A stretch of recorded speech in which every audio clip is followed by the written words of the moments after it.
ତ ମଣିଷଙ୍କର ଯୋଉ ଯେତିକି ଜୀବ ଅଛନ୍ତି ଏ ଜୀବ ଭିତରେ ସବୁଠୁ ତାଙ୍କୁ ଦି ଭାଗରେ ବିଭକ୍ତ କରାହଉଛି। ଇଏ ହଉଛି ଗୋଟେ ହଉଛି ଶୈକ୍ଷଣିକ ପ୍ରାଣୀ, ଗୋଟେ ହଉଛି ନୈସର୍ଗିକ ପ୍ରାଣୀ। ତ ଶୈକ୍ଷଣିକ ପ୍ରାଣୀ କେବଳ ମଣିଷକୁ ଛାଡିଦେଲେ ଆଉ ଯେତିକି ଜୀବ ରହିଲେ ସବୁଗୁଡା ହଉଛନ୍ତି ନୈସର୍ଗିକ ପ୍ରାଣୀ। ସେଥିପାଇଁ ମଣିଷକୁ ଶିଖେଇଲେ ସେ ଶିଖିବ।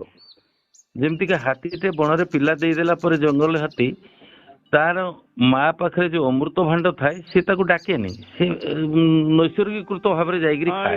Natural process.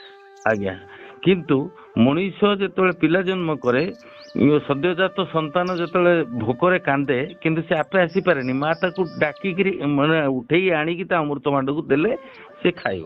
ଆଜ୍ଞା, ତେଣୁ ସେଇଥିପାଇଁ ସେ ହଉଛି ଆପଣଙ୍କର ଶୈକ୍ଷଣିକ ପ୍ରାଣୀ। ତେଣୁ ସେ ଶୈକ୍ଷଣିକ ପ୍ରାଣୀ କାହିଁକି ହେଲା ନା ତା ଭିତରେ ଚାରୋଟି ଜିନିଷ ଅଧିକ ଥିବାର, ଯୋଉଟା କି ଚେତନାକୁ ଦି ଭାଗରେ ବିଭକ୍ତ କରାଯାଇଛି। ଗୋଟେ ହଉଛି ବିଶେଷ ଚେତନ ଆଉ ଗୋଟେ ହଉଛି ସାମାନ୍ୟ ଚେତନ। ସାମାନ୍ୟ ଚେତନ ଗଛ ଲତା ଏସବୁ ଯେତିକି ରହିଲେ ଅନ୍ୟାନ୍ୟ ଜୀବ, ସେମାନଙ୍କ ପାଖରେ ଅନ୍ତଃକରଣ ଯୋଉଟା କି ବୁଦ୍ଧି କମ ଥିବାରୁ ବା ମନ ସୀମିତ ଆକାରରେ ଥିବାରୁ ସେମାନେ ବିଜ୍ଞାନମୟ କୋଷ ଯୋଉଟା କୁହାଯାଉଛି। ହଁ, ସେଥିପାଇଁ ସେମାନେ ଶୈକ୍ଷଣିକ ପ୍ରାଣୀ। ତେଣୁ ପ୍ରତ୍ୟକ୍ଷ ପ୍ରମାଣ ହଉଛି ଆପଣଙ୍କର ଶରୀର ଓ ଇନ୍ଦ୍ରିୟ। ଆକୁ ଆପଣ ରେଗୁଲାର ଯେତେବେଳେ ଆପଣ ହୋସ୍ ଆସିଯାଉଛି, ଜାଗ୍ରତ ହେଇଯାଉଛନ୍ତି, ଜାଣି ନେଉଛନ୍ତି। କିନ୍ତୁ ଏ ପ୍ରତ୍ୟକ୍ଷ ପ୍ରମାଣ ନିଜକୁ ନିଜେ ସତ୍ୟ ନୁହେଁ। ଏ ପ୍ରତ୍ୟକ୍ଷ ପ୍ରମାଣକୁ କିଏ ଚଳଉଛି ନା ପରୋକ୍ଷ ପ୍ରମାଣ, ପରୋକ୍ଷରେ ଯିଏ ରହିଛି ସେ ଚଳଉଛି। ପରୋକ୍ଷ ଯେମିତିକା କହୁଛନ୍ତି ମୋ ଦେହ ଭଲ ନାହିଁ, ତାହେଲେ ଯାହା ମୋର ତାହା ମୁଁ ନୁହଁ, ତାହା ସତ୍ୟ ନୁହେଁ। ଆଚ୍ଛା, ଠିକ ସେଇଭଳିଆ ପରୋକ୍ଷ ଚଳଉଛି। ଆଚ୍ଛା, ପରୋକ୍ଷରେ କିଏ ରହିଲେ? ଆପଣ ଧରନ୍ତୁ ଆସିଛନ୍ତି, ମୁଁ ଆପଣଙ୍କୁ କହିବି ଏ ଟିକେ ଛିଡା ହେଲେ ଅମି ବାବୁ ଆପଣଙ୍କୁ ଗୋଟେ କଥା କହିଥାନ୍ତି। ନା ଆଜ୍ଞା ରୁହନ୍ତୁ, ମୋ ମନ ଭଲ ନାହିଁ। କାହା ମନ ଭଲ ନାହିଁ? ନା ମୋ ମନ ଭଲ ନାହିଁ।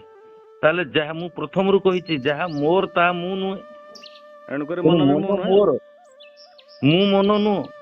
ତାହେଲେ ମୁଁ କିଏ?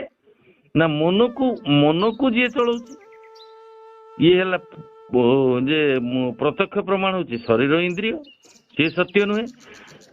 ପରୋକ୍ଷ ପ୍ରମାଣ ହଉଛି ଅନ୍ତଃକରଣ ଚତୁଷ୍ଟୟ, ମନ ବୁଦ୍ଧି ଚିତ୍ତ ଅହଙ୍କାର, ଇଏ ବି ସତ୍ୟ ନୁହେଁ। ତ ମନ ଆପଣଙ୍କର ଠିକ ଅଛି କି ଭୁଲ ଅଛି ଏକଥା ଜାଣୁଛି କିଏ? ଆପଣ ଜାଣୁଛନ୍ତି। ଆପଣ ହେଲେ ସାକ୍ଷୀ ଭାବରେ ଆପଣ ଯୋଉ ମନର ୱାଚ୍ କରୁଛନ୍ତି, ମନ ଠିକ ଅଛି ନା ଭୁଲ ଅଛି, ଏହାକୁ ଯେତେବେଳେ ଆପଣ ଜାଣି ଜାଣି ଯିବେ ସେତେବେଳେ କଣ ହବ ନା ଇଏ ପରୋକ୍ଷ ଚାଲିଯିବ, ଏ ପ୍ରତ୍ୟକ୍ଷ ଚାଲିଯିବ, ପରୋକ୍ଷ ଚାଲିଯିବ। ସେତିକି ବେଳେ ଅପରୋକ୍ଷରେ ଆପଣ ନିଜକୁ ଆବିଷ୍କାର କରିବେ, ତାହା ହିଁ ହଉଛି ସତ୍ୟ। ସେଇଥିପାଇଁ ସାଧନା ଅଛି, ସେଥିପାଇଁ ସାଧନାର ଆବଶ୍ୟକତା ଅଛି ଏବଂ ଜ୍ଞାନର ଆବଶ୍ୟକତା ଅଛି। ବିନା ଜ୍ଞାନରେ ହବନି, ଖାଲି ସାଧନା ହେଲେ ହବନି। ଆଜ୍ଞା, ତେଣୁ ଆପଣଙ୍କର ସାଧନା ଦ୍ଵାରା ଆପଣ ଯେ ସ୍ୱରୂପସ୍ଥ ହେଇପାରନ୍ତି, କିନ୍ତୁ ସ୍ୱରୂପ ସ୍ଥିତିରେ ରହିବା ପାଇଁ ହେଲେ ଆପଣଙ୍କୁ ଜ୍ଞାନର ଆବଶ୍ୟକତା ଏକାନ୍ତ ଜରୁରୀ। ତେଣୁ ଆପଣ ଯେତେବେଳେ ସଂସାରକୁ ଦେଖି ଦଉଛନ୍ତି, ରୂପକୁ ଦେଖୁଛନ୍ତି। ଆଚ୍ଛା, ଯାହା ଦ୍ଵାରା ଦେଖୁଛନ୍ତି ତା ପାଖରେ କେତେ ସମୟ ରହୁଛନ୍ତି? ସବୁ ଇନ୍ଦ୍ରିୟ ମାନଙ୍କ ଦ୍ଵାରା ଦେଖାଯାଉଛି, ତା ପାଖରେ ଜମା ରହୁନାହାନ୍ତି। ବେହୁସି ପୂର୍ବକ ଜାଗ୍ରତ ଏଟା। ତେଣୁ ସେଥିପାଇଁ ଯେତେବେଳେ ମୁଁ ସ୍ୱରୂପରେ ରହିବି, ମୋର ରୂପ ମତେ ଆକର୍ଷିତ କରିପାରିବ ନାହିଁ। ଆଉ ମୁଁ ଯଦି ରୂପରେ ରହିବି ତାହେଲେ ସ୍ୱରୂପ ମୋର ଧାରଣା ଭିତରୁ କମିଯିବ, ଭୁଲିଯିବି। ତେଣୁ ସବୁଠୁ ବଡ କଥା ହଉଛି ଯେ ଅପରୋକ୍ଷ ଅନୁଭୂତି ହଉଛି ବାସ୍ତବ ସତ୍ୟ, ଆଉ ତାହା ହଉଛି ଆପଣ ନିଜେ ବା ମୁଁ ବା ପ୍ରତ୍ୟେକ ମଣିଷର ଜୀବାତ୍ମା ଅହମ୍। ତେଣୁ ସେଇଥିପାଇଁ ଶିବମୁନି ଯୋଉ ଆସିଥିଲେ ସଂସାରକୁ, ଯୋଉ ପ୍ରଥମେ ଆଗେ ଦେଲେ ଶୁଭ ଭାବନା ଯେ ଅମର ମୁହିଁ, ଏତିକି ହଜମ କରିଦେଲେ ଗୋଟେ ଲୋକର ହେଇଯିବ। ଆର ଗୋଟା ପଛ କଥା, କିଏ ଅମର? ଆପଣ ଯାହାକୁ ବୁଝିଛନ୍ତି ସିଏ ଅମର, ନା ଆପଣଙ୍କ ଭିତରେ ରହିକି ଯିଏ ଅଚଳ ଅବସ୍ଥାରେ ରହି ଯିଏ ବଦଳୁଛି ସିଏ ଅମର ନୁହେଁ?